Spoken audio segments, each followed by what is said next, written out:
Hey, Patrick here. So I have an Azalea mirror that I'd like to review, and they're typically really swingy, and I'm still learning the matchup. I know that it's very draw dependent and somewhat RNG based essentially, but I'd still like to get every edge that I can, so I'm going to go through it. For the equipment loadout, I brought standard loadout and then also changed in the long draw over the bracers, and that's just to play around Rend the Ledger. If you can dodge one of the other Azalea's Rend the Ledgers, then that can really just help you stay in the game, or even just swing back if you still have an arrow in your if you still have an arrow in your arsenal. And to that point, you should be playing towards that. Arsenaling a pump can be a little bit dodgy, so if you have the chance, just send the pump and arsenal an arrow instead. And if you're not going to get an arsenal, then it's still probably just worth to send the pump. Other than that, for equipment, it's just standard. Nothing really notable there. Going down to the deck, though, I need to bring in 10 cards. So I'm bringing in 3 Infecting Shot. It's just damage, and it's kind of the card number probably 7, 8, and 9 in the sideboard. You don't have a lot of great cards against the mirror, but Infecting Shot is just a good role player for the deck in general. Other than that, I'm bringing in Rend the Ledger, 3 of. This is going to be the best card in the matchup. If you can play more Rend the Ledgers than the opponent, you're probably going to win the game. If you can find your first Rend the Ledger first, if you can find the first red in the ledger, then you're also very likely to win the game, especially if you can start recurring it with things like Codex of Frailty. I'm also bringing in 3 Remorseless. This is just a value card. In Azalea, you can get upwards of 6 actions played in a turn, so it'd be six pings there. Especially when you get down to low life, like single digits, it can become a way to stop the opponent from shooting back something that's meaningful. Like if you get them to 2, then they can't pump and shoot because they get hit twice with Remorseless. And then finally, the effectively 10th card that I'm bringing in is Sleep Dart.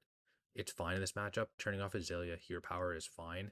It's not the most useful in the matchup, but it still does offer control over the cards that you're playing, right? It still does offer like essentially an extra card being looked at in a turn. So it's nice to be able to turn it off, but really it's just a 1 for 5. I'd rather block with it than play it most of the time. All right, let's hop into it though.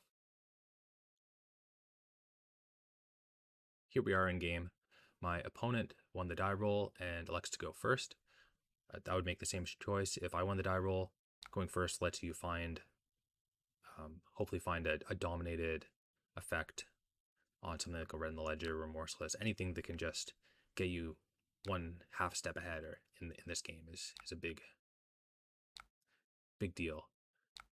And here my opponent's coming in for 14 with a pawn drawn hit and a seek and destroy effect. So this is a really good start from him. This is why you go first. This is probably about the second best thing that he could have done, because the best is going to be shooting in with a Red in the Ledger and just turning off this turn, but he gets to disrupt my arsenal, and he also gets to keep an arsenal while also going in with effectively 16 damage because of the Bloodrot. On my side, though, I draw into kind of a weird hand, but there is a way to play it out, and it actually lets me find my Red in the Ledger. So I'm going to load in the release the tension here, and then I'm going to flip into the Red in the Ledger that I just put on top. And then from there, since it's going to be dominated, I think I like pitching the Seek and Destroy and playing out the Premed, just because he's already going to be unable to play out all his cards. He'll be under the Red in the Ledger effect. So destroying his arsenal is fine, but I think I'd rather go into my turn with an arsenal and just keep my tempo instead of disrupting his tempo. Hopefully that makes sense. And I think looking back, I would still make the same play. So he blocks with long draw. I don't see why. I suppose he's just trying to, maybe he has an arrow in arsenal and he's planning on using it this turn. That's the only thing that really makes sense. Here, it doesn't matter. Sorry, it does matter how I stack these triggers. Put the ponder beforehand in case I want to pay for the Bloodrot. I don't, though. I just get a lace with Inertia, and put that into Arsenal. So on his side, since he blocked the long draw, I'm expecting him to shoot an arrow, activate the long draw, then shoot an arrow. But instead, what's he going to do? Yeah, instead he Azaleas, which is his one action point, and then his turn just ends. So maybe he didn't understand how Red in the Ledger worked, or I don't know what he was trying to do there. I would have just, if he didn't have an arrow in Arsenal, then he should have had just left the face down card, unless he really didn't want it. All right, but going to my turn, I get to keep a 5-card grip, and I have a really good turn here, actually. I get to opt, and yep, I want the pump. So I'm going to play with the 3 laces, load in the Infecting Shot, and then play out the take aim. I hope I do that. I hope I don't try to Arsenal one of these cards, because I do like, I think I mentioned it in the start of this video, but I'd much rather not have a pump in Arsenal, just because it can get weird if they Red the Ledger me, and then it's just going to be a, like if they Red the Ledger me and then Seek and Destroy or Inertia or something like that, then it's just wasted value, and I don't want to fall into that trap. So let's see what I do here. Hopefully I play out all these cards and then don't Arsenal anything for the next turn. That also makes sense because I'm going to be going to a Tunic turn, and Tunic is generally worth 1 card. I'm hoping to draw into a 0-cost arrow in the next turn, and then just use the Tunic resource to load it in. But on his side, he's not blocking with anything. I think that makes sense. He should just shoot back with 5 or 6 cards. He's going to his Tunic turn, so it's also a big turn for him. But he needs to present some kind of disruption here. That's kind of the key to this turn here. He doesn't have control over it unless he finds something off of the opt. Sorry, unless he can opt, he can find something. And that's partially why I think he should have left a face down card, is it gives him a little more control over the top of his deck.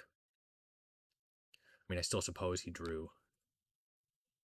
Yeah, maybe he's just trying to draw into an arrow or something like that. Oh, I won't dwell on his decision from last turn. But you can see on his side, he's gonna get up to 5 pumps on this amp arrow. So that's gonna be, yeah, 21. It would have been 22 if there was no frailty. So that's a really big arrow. There's no way that I can block this. I should probably just put, I think I'm just going to put the Infecting Shot in front of this, because there's a chance that I draw an arrow off of the Death Dealer. And if there's ever a chance of me IPing myself, I'd rather just block with an extra card, or just block with a card and then possibly not get an Arsenal. I think that's just my current understanding of how to play Azalea. Maybe there's a little more nuance to it, but as I get more reps with the deck, maybe I'll figure out what that nuance is. But until then, I'm just kind of having this feel that I should just not risk IPing myself. Here, just, yeah, exactly the line that I talked about a couple minutes ago. Using the Tunic to load in the Endless. And then, what am I going to do here? Yep, pump, shoot the Endless for 10. And then hopefully I can get back the Endless. Hopefully he doesn't block. I don't think he will. But yeah, there's no way that he's going to block 10 on the Endless here. So I'll get it back, and I'll be able to order my triggers. Or I'll be able to, not order my triggers, but I'll be able to pay to the, yeah, I'll be able to order my triggers, pay for the Bloodrot, and not destroy anything for the Seek and Destroy. This is kind of weird on his turn. Or on his blocks, he's putting the Tunic in front of this. I don't know why. It doesn't do anything. The long draw block didn't make sense either. So I'm not really sure what he's doing with his equipment. It just feels a little bit unrefined. I mean, he's not likely to get another Tunic activation, but he should save the armor to block something awkward like a Red in the Ledger, or any kind of on hit that's coming in for a lower number that's not dominated. Like, it's very real that Azalea can block out those 5 or 8s with their equipment, and then 1 or 2 cards from hand in these game states. But instead, he's coming with the bolt shot here for 9. I don't think there's any way I block this. I'm fine to give him the reload.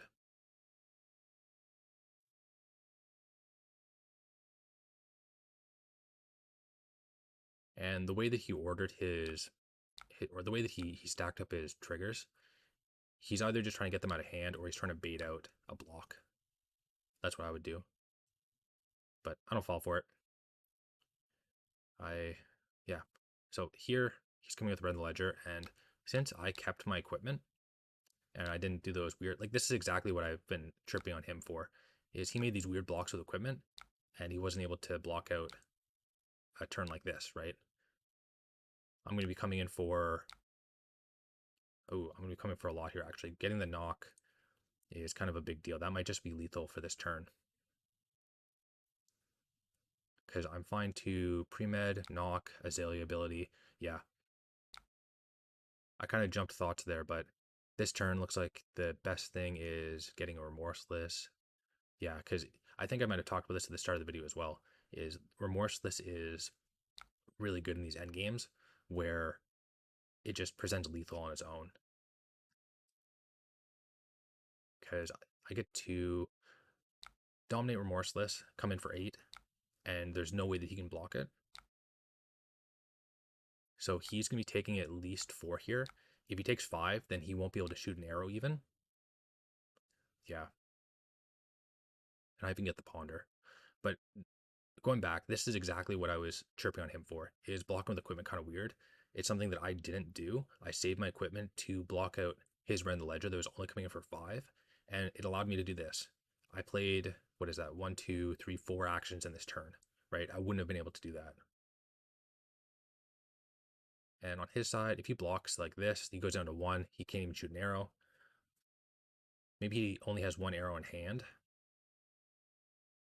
Let's see what he does, though. Okay, he has an arrow.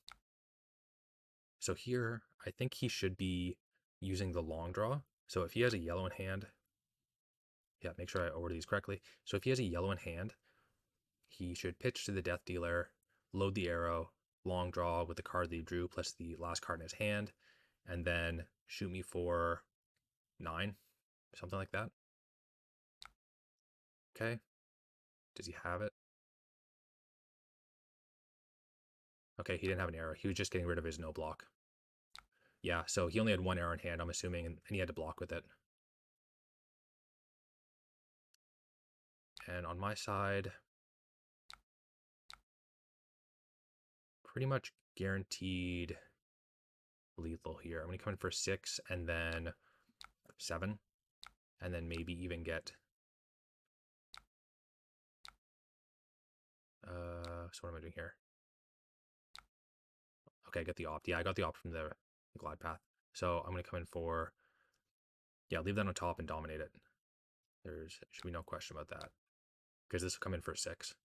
And there's no way he can block this unless he has a 3 block in hand and then also a tar pit in arsenal. And we know he's playing tar pit, so that is a possibility. But he blocks 2, and then, yeah, that's game. GG's.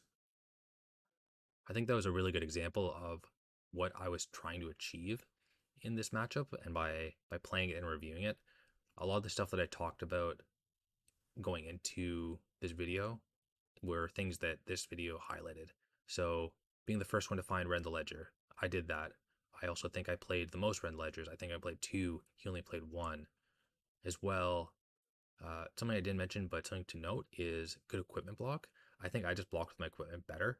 He blocked in really awkward patterns and eventually suffered an on hit that he probably shouldn't have because of it. So that's another good point. As well, the long draw never came up being activated on either side, but that could have been something that he misplayed on his side. I definitely played around it by not putting an arrow or by not putting a pump in arsenal when I could have played it instead. On his side, maybe he had an opportunity to put an arrow in arsenal or be a little more cognizant of trying to find an arrow to put into arsenal to play around the ledger.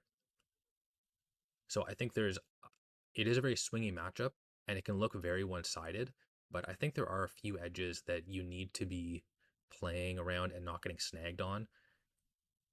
And then I think if both sides are doing that, then it's probably a really, not polarizing mirror, but what's a better word for it?